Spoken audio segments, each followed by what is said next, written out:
दोस्तों, राजनीति विज्ञान बहुत ही पुराना विषय है और आज के इस दौर में राजनीति विज्ञान विषय बहुत ही इम्पोर्टेंट माना जाता है।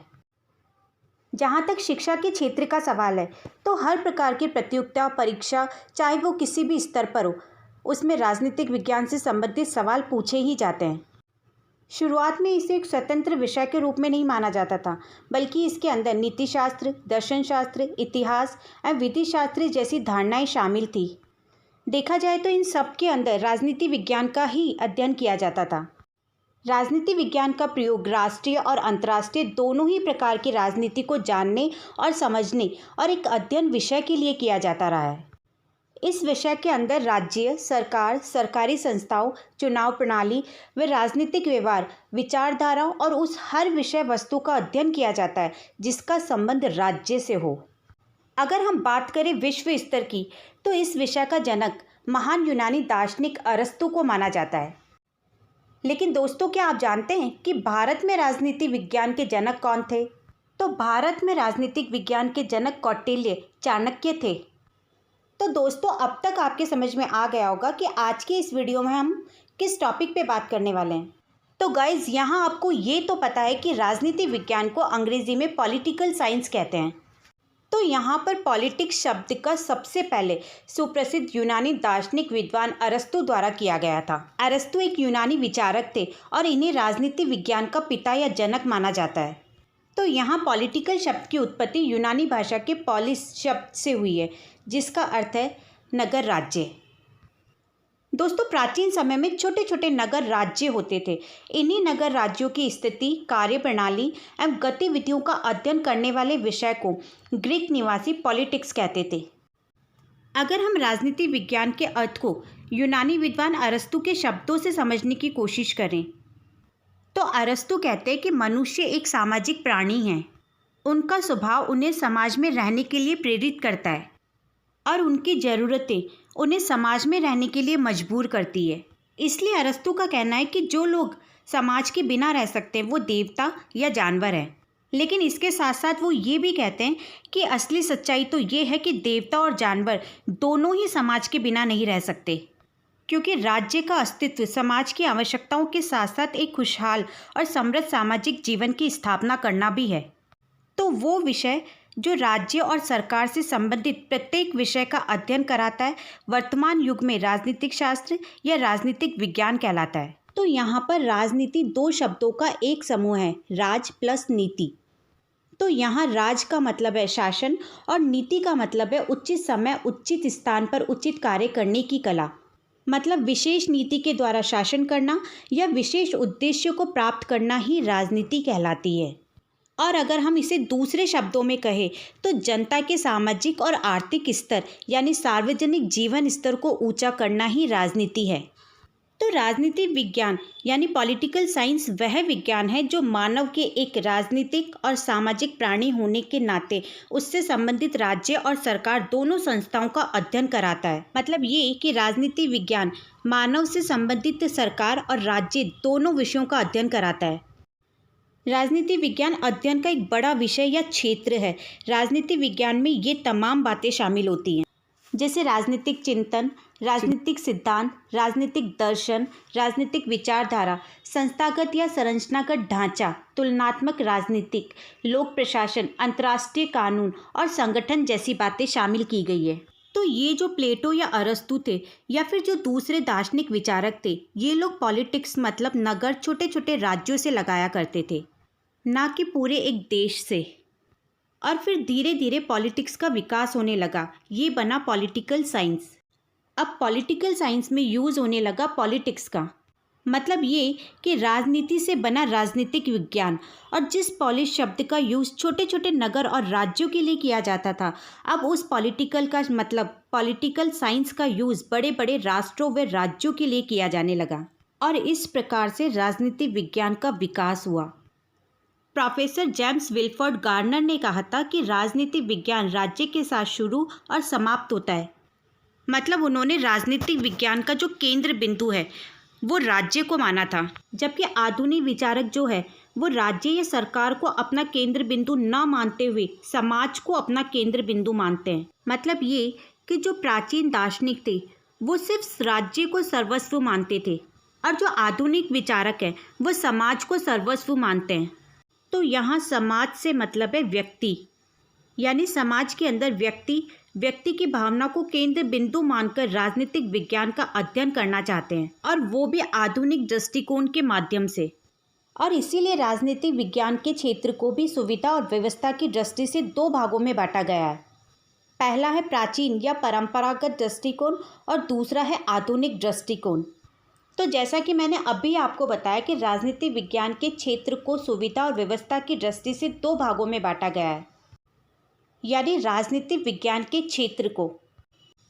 तो यहाँ हम सबसे पहले राजनीतिक विज्ञान के क्षेत्र के बारे में बात करेंगे। तो राजनीतिक विज्ञान का क्षेत्र काफ़ी व्यापक और विस्तृत है। मानव जीवन का शायद ही कोई पहलू ऐसा हो जो कालांतर में राजनीतिक रूप धारण न कर ले और इस प्रकार राजनीतिक विज्ञान के अध्ययन का विषय न बन जाए। मतलब ये कि किसी चीज़ को समझने में किस लिमिट तक राजनीतिक विज्ञान कितना सक्षम है, मतलब जो इसकी लिमिट है, जिस लिमिट की यहाँ बात की जा रही है, वही लिमिट राजनीतिक विज्ञान का क्षेत्र है। और शायद इसीलिए हम कहते हैं कि आधुनिक दृष्टिकोण से राजनीतिक विज्ञान का क्षेत्र बहुत ज़्यादा विकसित हो गया है कि राजनीतिक विज्ञान के बिना किसी भी राष्ट्र का विकास संभव नहीं है। और बस यहाँ यही एक मेन कारण है जिससे राजनीतिक विज्ञान का अर्थ बहुत ज़्यादा इम्पोर्टेंट हो जाता है। तो अब हम बात करेंगे प्राचीन और आधुनिक दृष्टिकोण की। मतलब ये कि जो प्राचीन विचारक या विद्वान थे या फिर जो आधुनिक विचारक है, इन दोनों के विचारों में क्या अंतर है, बस इन दोनों के दृष्टिकोण को हमें समझना है। यानी जो पुराने दार्शनिक विद्वान थे वो क्या सोचते थे राजनीतिक विज्ञान के बारे में, और जो आधुनिक यानी आज के वर्तमान के जो विचारक है वो क्या सोचते हैं राजनीतिक विज्ञान के बारे में। तो यहाँ हम बात करेंगे राजनीतिक विज्ञान के परंपरागत परिभाषा की। परंपरागत का मतलब वो परिभाषा जो प्राचीन काल से चली आ रही है। द्वितीय विश्व युद्ध से पहले यानी 20वीं सदी से पहले जो राजनीतिक दृष्टिकोण था जो उस समय प्रचलित था, उस अध्ययन की दृष्टि से परंपरागत दृष्टिकोण कहा जाता है। इसे आदर्शवादी या शास्त्रीय दृष्टिकोण भी कहा जाता है। परंपरागत परिभाषाओं को 3 वर्गों या 3 दृष्टिकोण में बांटा गया है। पहले दृष्टिकोण को मानने वाले विद्वान कहते हैं कि राजनीतिक विज्ञान केवल राज्य का अध्ययन है। डॉक्टर गार्नर के अनुसार राजनीतिक शास्त्र का प्रारंभ तथा अंत राज्य के साथ होता है। मतलब ये कि राजनीतिक विज्ञान का जो मेन विषय है वो राज्य ही है। तो यहाँ परंपरागत दृष्टिकोण से ये मतलब निकलता है कि अगर राजनीतिक विज्ञान का अध्ययन किया जाए तो राजनीतिक विज्ञान के अंदर मनुष्य का जीवन का संपूर्ण ज्ञान तो नहीं है, ये व्यक्ति के सभी गुणों का या पहलुओं का अध्ययन तो नहीं करता, लेकिन उसके जो जरूरी अधिकार है, उसका जो नियमित क्षेत्र है, उन सब का अध्ययन राजनीतिक विज्ञान करता है। मतलब ये कि राजनीतिक विज्ञान एक पूरे समाज को अपने साथ लेकर चलता है, उसके बारे में सोचता है, लेकिन व्यक्ति की जो अपनी जीवन शैली है, मतलब पर्सनल लाइफ है, उसमें वो दखलबाजी नहीं करता। यानी यहाँ पर जो प्राचीन या परंपरागत दृष्टिकोण था वो सिर्फ पूरे समाज की बात करता था, ना कि व्यक्ति के व्यक्तिगत जीवन और उसके व्यक्तिगत सोच की। अब बात करते हैं दूसरे दृष्टिकोण के दार्शनिक विद्वानों की। तो यहाँ पर जो दूसरे दृष्टिकोण के विद्वान थे उनका मानना था कि राजनीतिक विज्ञान केवल सरकार का अध्ययन है। तो प्रोफेसर शीले के शब्दों में राजनीतिक विज्ञान उसी प्रकार सरकार के तत्वों का अनुसंधान करता है जैसे संपत्ति शास्त्र संपत्ति का, जीवन शास्त्र जीव का, बीज गणित अंकों का तथा ज्यामिति शास्त्र स्थान एवं लंबाई चौड़ाई का करता है। और इसी प्रकार लिकॉक ने इस बारे में बहुत ही छोटी लेकिन सार वाली बात कही कि राजनीति विज्ञान सरकार से संबंधित शास्त्र है। तो इन राजनीति शास्त्रियों का ये मानना था कि राजनीति विज्ञान में राज्य का नहीं बल्कि सरकार का अध्ययन किया जाना चाहिए। इन विद्वानों का ये मानना था कि राज्य मनुष्य का ही संगठन है और उसके कार्य करने वाली गतिविधियां सरकार के जरिए होती है। मतलब ये कि राज्य का सबसे महत्वपूर्ण अंग सरकार होती है। यानी ये कि राजनीतिक विज्ञान वो विज्ञान है जो सरकार के क्षेत्रों का, सरकार के अंगों का विस्तृत वर्णन करे। क्योंकि जो सरकार है वो राज्य का एक महत्वपूर्ण अंग है और इसीलिए सरकार राज्य व्यवस्था का या शासन का तुलनात्मक अध्ययन करती है, जिससे हमें ये पता चलता है कि इसमें किस प्रकार की शासन प्रणालियां हैं। और इसके साथ साथ ही इसके कितने अंग हैं, उसके जो कार्य है, उसका जो संगठन है और उसके जो पारस्परिक संबंध है, उनके बारे में पता चलता है। इसलिए इन विचारकों का ये मानना था कि सरकार ही संप्रभुता का उपयोग करती है। सरकार ही राज्य का वह यंत्र है जिसके द्वारा उसके उद्देश्य तथा प्रयोजन कार्य रूप में परिणित होते हैं। इसीलिए राजनीति विज्ञान में सरकार का अध्ययन होना चाहिए। और तीसरा जो दृष्टिकोण है वो है राजनीति विज्ञान राज्य एवं सरकार दोनों का अध्ययन है। परंपरागत राजनीति विज्ञान के कुछ विद्वानों की मान्यता है कि केवल राज्य या केवल सरकार की दृष्टि से ही दी गई परिभाषाएं अपूर्ण है, यानी अधूरी है, क्योंकि उनका मानना है कि राज्य और सरकार का परस्पर घनिष्ठ संबंध है, क्योंकि इनमें से किसी एक की कमी होने पर दूसरे का अध्ययन किया ही नहीं जा सकता। क्योंकि उनका मानना था कि अगर राज्य अमूर्त संरचना है तो सरकार इसे मूर्त व भौतिक रूप प्रदान करती है, और सेम ऐसे ही अगर राज्य प्रभुसत्ता को धारण करने वाला है तो सरकार उस प्रभुसत्ता का उपयोग करती है। मतलब ये कि राजनीति विज्ञान में इन दोनों का ही अध्ययन किया जाना चाहिए। लेकिन इसी के साथ साथ कुछ राजनीतिक शास्त्रियों का ये मानना है कि राजनीति विज्ञान मानव तत्व के संदर्भ में अध्ययन है। मतलब कुछ राजनीति शास्त्री इन परिभाषाओं को पूरी तरह से नहीं मानते, क्योंकि इन परिभाषाओं में मानव तत्व की उपेक्षा की गई है। क्योंकि इनका मानना है कि राज्य या सरकार का अध्ययन बिना मानव के उद्देश्यहीन और महत्वहीन है, क्योंकि राजनीति विज्ञान का निर्माण मानव के लिए ही हुआ है, इसलिए मानव तत्व का अध्ययन जरूरी है। इसलिए प्रोफेसर लास्की ने कहा कि राजनीति शास्त्र के अध्ययन का संबंध संगठित राज्यों से संबंधित मनुष्य के जीवन से है। राजनीति शास्त्र में मानव तत्व का महत्व बताते हुए एनसाइक्लोपीडिया ऑफ सोशल साइंसेज में हरमन हेलन ने तो यहाँ तक कहा कि राजनीतिक शास्त्र के सर्वांगीण स्वरूप का निर्धारण उसकी मनुष्य विषयक मौलिक मान्यताओं के द्वारा होता है। मतलब ये कि राजनीति विज्ञान एक ऐसा सामाजिक विज्ञान है जिसके अंदर इस बात का भी अध्ययन किया जाता है कि किसी संगठित समाज में व्यक्ति की खुद की स्थिति क्या है। क्योंकि उनका मानना था कि राजनीतिक विज्ञान व्यक्ति के अधिकार व स्वतंत्रताओं के अध्ययन के साथ साथ समाज के विभिन्न समुदाय व वर्गों के प्रति सरकार की नीतियों का भी अध्ययन करता है।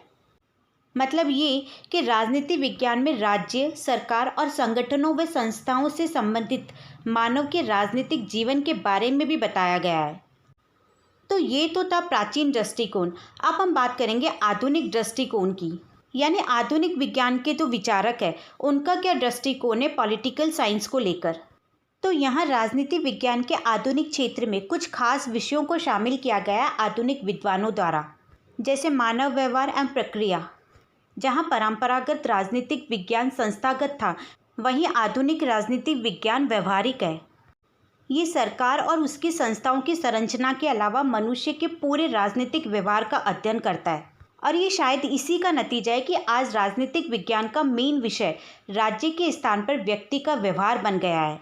आधुनिक राजनीतिक विज्ञान जो है वो अपने विषयों को वैज्ञानिक और सटीक बनाना चाहता है, और इसके लिए वो प्राकृतिक विज्ञान और सामाजिक विज्ञान से नए अध्ययन की तकनीकें लेकर इसका उपयोग राजनीतिक विज्ञान में करते हैं। आधुनिक राजनीतिक विज्ञान सत्यापन पर आधारित है, क्योंकि आधुनिक राजनीति वैज्ञानिक राजनीतिक के सिद्धांतों को आंखें मूंद कर स्वीकार नहीं करते, क्योंकि वे तथ्यात्मक साक्ष्य द्वारा अपने अधिक सटीक विश्लेषण और सत्यापन पर जोर देते हैं। मतलब ये कि वे केवल उन राजनीतिक सिद्धांतों और निष्कर्षों को स्वीकार करने के लिए तैयार हैं जिन्हें उचित रूप से सत्यापित किया जा सकता है। मतलब यहाँ पर हम ये कह सकते हैं कि आधुनिक विज्ञान और तर्क संगत विचार का उदय करता है। मतलब व्यक्तिवाद, औद्योगिकरण और शहरीकरण का विकास करता है। इसीलिए आधुनिक राजनीतिक विज्ञान का समय आज के विश्व विकास के लिए बहुत ज़्यादा जरूरी है।